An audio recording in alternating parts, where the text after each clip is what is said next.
Have you been thinking lately, am I being selfish? You start protecting yourself and suddenly that word shows up from others or inside your own mind. But every time I hear this question in therapy, I think the same thing. This person is probably not selfish at all. Today, I want us to explore what selfishness really means and why self-protection gets labeled this way and what we might be missing in the conversation. Here's something I see over and over again. People who are consistently selfish rarely sit with that question, am I being selfish? Instead, they're more likely to say, that's your problem. This is just who I am.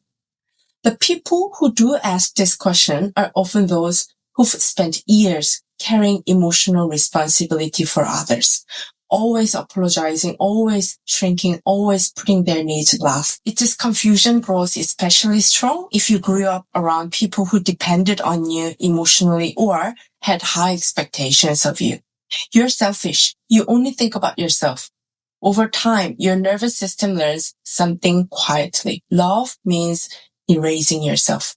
So, rest feels wrong, saying no feels cruel, and self-protection starts to feel like a flaw. For introverted people or anyone who needs solitude to recover, boundaries aren't optional, they are necessary.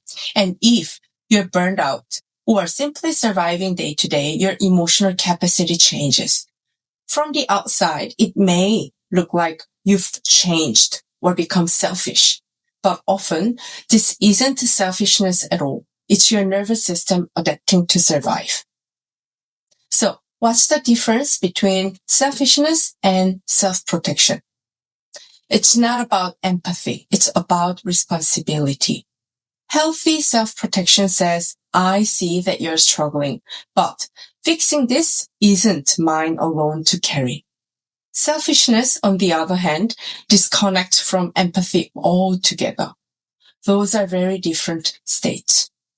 So here's the question I want to leave you with. What if being selfish isn't the real problem? Why does our society so easily label self-protection as selfish, but treat erasing self as kindness? Maybe the opposite of selfishness isn't generosity. Maybe it's self-abandonment. Setting boundaries isn't about hurting others. It's about deciding that you no longer have to disappear in order to be loved. If this resonates, I invite you to sit with it gently.